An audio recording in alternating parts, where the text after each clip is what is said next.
चल आम एबे घर भितर जीवा जा ओ बड़भद्र बड़पंडा तमे घर छटी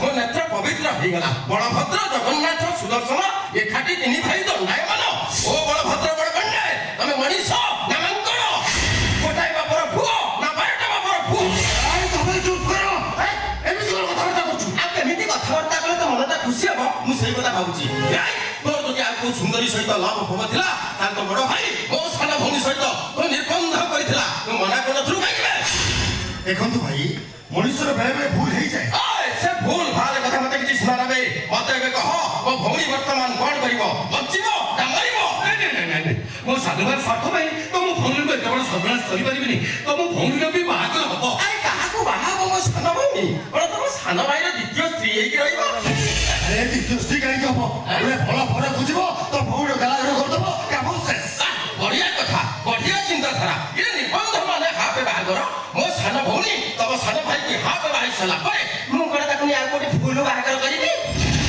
ଶୁଣନ୍ତୁ ଆଜିକାଲି ବେଦି ଉପରୁ ବର ଉଠି ଯାଉଛି ଆଉ ବାସ ରାତିରେ ସ୍ତ୍ରୀକୁ ଛାଡ଼ପତ୍ର ଦିଆଯାଉଛି ତମ ଭଉଣୀ ସାଙ୍ଗରେ ମୋର ତ କେବଳ ନିର୍ବନ୍ଧ ସରିଛି ଇଆଡୁ ସିଆଡୁ କଥା କହି ମୋ ମୁଣ୍ଡକୁ ତମେ ଖରାପ କରୁନାହାନ୍ତି ମୁଁ ସମୁଦ୍ର ଷଡ଼ଙ୍ଗୀ ରାଗିଗଲେ ଲୁହାର ବାଡ଼କୁ ଦେବି ମୁଁ ଭାଙ୍ଗି ତୁ ଘର ଭିତରକୁ ଯା ଇତାର ନ ଶୁଣୁ ଆସାମୀ କଣ ବିଦା କରିଦଉଛ ଦେଖ ମୁଁ ତ ବଡ଼ ଭାଇ ବାପ ବଦଳି ବାପ ଜାଣିଛି ଜାଣିଛି ଆଉ ଜଣେଇବା ଦରକାର ନାହିଁ ଏକଥା ଜାଣିନ ମୋ ସାନ ଭାଇ ପାଇଁ ମୁଁ ମରିବାକୁ ବି ପ୍ରସ୍ତୁତ ଅଛି ହେଲେ ମୁଁ ବଞ୍ଚି ଥାଉ ତ ମୋ ସାନ ଭାଇକି କେହି କିଛି କହିପାରିବେନି ତୁ ଯା ଘରକୁ।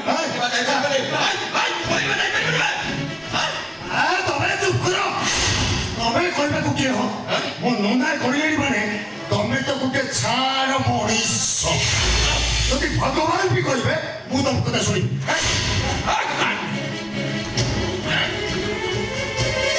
भाई सुदर्शन चली जाउछी कोडी तू ताको अटका ଏ ସିଏ ଆଉ ଅଟିକିବନି ତୁ ଗୋଟେ କାମ କର ଘର ଭିତରୁ ଯା ତାକୁ ଘୋଷାରି ଆଣି ମାଟାକୁ ଭୁଲି ଯା ତା ବାହାଘର କଣ ସରିଯାଇଛି आपण भी भूली जाउछी अनेक आदर से मोर हेई सारिछंती ନାଇଁ ମା ମୁଁ କିଛି ଭୁଲିନି ମା ପରିସ୍ଥିତି ଏମିତି ହେଇଛି ଯେ परिस्थिति किछि नहिनी पर जानि छडी आपण के सानो भाई भूल करिछंती मु किंतु किछि बुझिबा परिस्थिति नाही जहा तो सते मरि मत पड़ी जाईची तांको सते मो बाहागर हो बस ତା ସହିତ ବାହାଘର ହେଇପାରିବନି ତୋ ଜାଗାରେ କଣ ଆଉ ଜଣେ ବସି ଚାଲିଛି ओ जगरे जे बसी सारिची उ ता चुट्टी धरी घोसारे घोसारे रास्ता घरे कोचाड़ी दे आतिनी भाई तो छेलो गाई जा मो बाहागर व्यवस्था कर आज हमर शीतल सते सुदर्शन बाहागर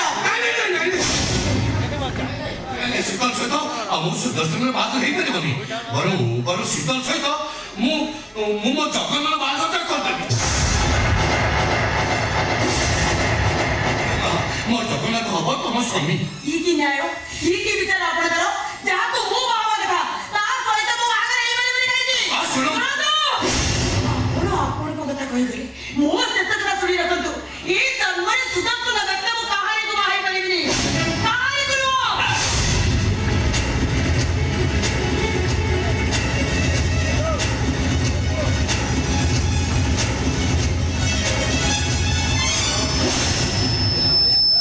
ಇದೆಲ್ಲ ಒಳ್ಳೆಯಲ್ಲ ತಮ್ಮ ಪ್ರಸ್ತಾವನೆ ମୋ ଭଉଣୀ ରାଜି ତମ ମଝିଆ ଭାଇ ସହିତ ମୋ ସାନ ଭଉଣୀର ବାହାଘର ହବ ହେଲା ଭଲ ହେଲା ଜଗନ୍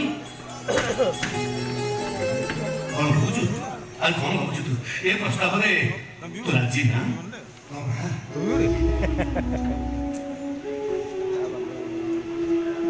ତମେ ତ କହିଲ ସିଦ୍ଧାନ୍ତ ସହିତ ମୋ ବାହାଘର କରିବ ତମେ ଯଦି କହିଥାନ୍ତ ଏ ଜଗ ନେ ବିଷ ପିଇଦେ ନନ୍ଦା ଅଷ୍ଟଶୀ ମୁଁ ବିଷ ପିଇ ଦେଇଥାନ୍ତି ନନ୍ଦା ତମେ ଯଦି କହିଥାନ୍ତ ଏ ଜଗ ପେଟ୍ରୋଲ ଡାଳି ତୋ ଦେହରେ ଦିଆ ଲଗେଇଦେ ନନ୍ଦା ଅଷ୍ଟଶୀ ମୋ ଦେହରେ ଦିଆ ଲଗେଇ ଦେଇଥାନ୍ତି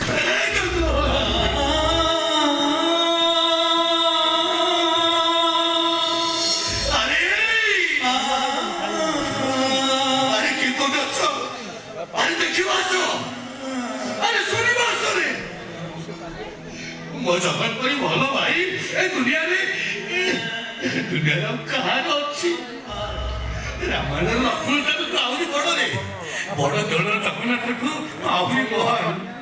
ତୋ ମୁହଁରେ ଏମିତି କଥା ଶୁଣି ମୁଁ ଧନ୍ୟ ହେଇଗଲି ମୁଁ। ସାର୍ଥକ ହେଇଗଲା ମୋ ବଡ଼ ଭାଇ ପଣିଆ, ସାର୍ଥକ ହେଇଗଲା ମୋ ବଡ଼ ଭାଇ ପଣିଆ। କୀର୍ତ୍ତନ ନା ମୁଁ ମୋ ପାଇଁ ଚିନ୍ତା କରୁଥିଲି। ମୁଁ ଚିନ୍ତା କରୁଛି ପ୍ରତୀକ୍ଷାର କଥା। ଯାହା ସବୁ ବିପଦ ସରିଥିଲା ଆଉ ଯାହାକୁ ମୁଁ ଭଲ ପାଉଥିଲି ମୁଁ କେବଳ ତାରି କଥା ଚିନ୍ତା କରୁଛି ନା। ଜଗନ୍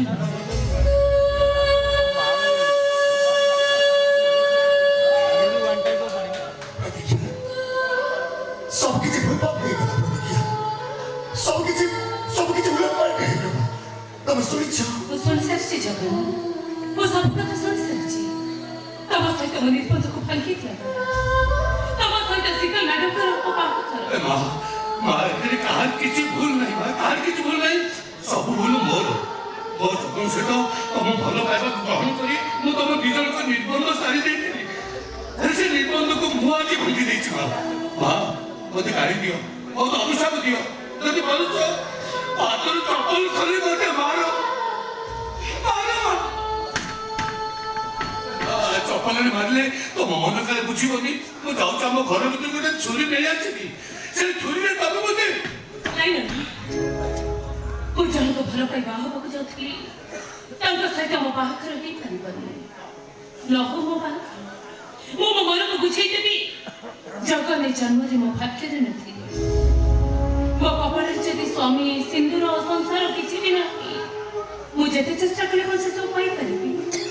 ଜଗନ, ମୁଁ ମୋ ମନକୁ ବୁଝେଇ ସାରିଛି। ଜଗନ, ଏ ଜନ୍ମରେ ତମେ ମୋର ନୁହଁ, ତମେ ଶୀତଲ ମ୍ୟାଡମଙ୍କର।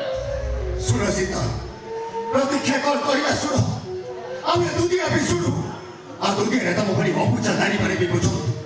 ପରିବାରଠୁ କେବେ ପ୍ରେମ ବଡ଼ ହୁଏ, ପରିସ୍ଥିତି କେବେ ବିପଦ ବଡ଼ ହୁଏ। ପ୍ରତୀକ୍ଷା, ତମରି ତ୍ୟାଗ ଆଗରେ ମୋ ମୁଣ୍ଡ ଆପେ ଆପେ ରହିଯାଇଛି। ମୋର ଇଚ୍ଛା ହଉଛି ତମ ପରି ଦେବୀର ପାଦ ଧୋଇ। ନାଇଁ ଜଗନ, ତମେ ମତେ ଦେବୀ ବୋଲି କହୁନି। ମୁଁ ପ୍ରତୀକ୍ଷା, ସାଧାରଣ ଝିଅଟିଏ ମୁଁ। ଶୀତଲ ମ୍ୟାଡମ, ଯାହାକୁ ନେଇ ମୁଁ ସ୍ୱପ୍ନ ଦୁନିଆରେ ଘୁରି ବୁଲୁଥିଲି, ମୋ ସ୍ୱପ୍ନ ତ ସତ ହେଲାନି। ଜଗନ ଏ ଜନ୍ମରେ ମୋର ନୁହନ୍ତି, ସେ ଆପଣଙ୍କର। ଆପଣଙ୍କ ସହିତ ସେ ସୁଖରେ ସଂସାର କରନ୍ତୁ। ତାଙ୍କ ସଂସାର ଭଲରେ ଚାଲିଛି ଏତିକି ଶୁଣିଦେଲେ ସବୁଠୁ ବେଶୀ ଖୁସି ମୁଁ ହେବି। ଆଉ ଗୋଟେ କଥା ମ୍ୟାଡମ, ଆପଣ ମୋ ଜଗନ ଆଖିରେ କେବେ ବି ଲୁହ ଦେବେନି। ତାଙ୍କ ଲୁହ ଯେମିତି କେହି ବି ଦେଖି ନ ପାରନ୍ତି, ଏତିକି ମୋର ଅନୁରୋଧ। ଏତିକି।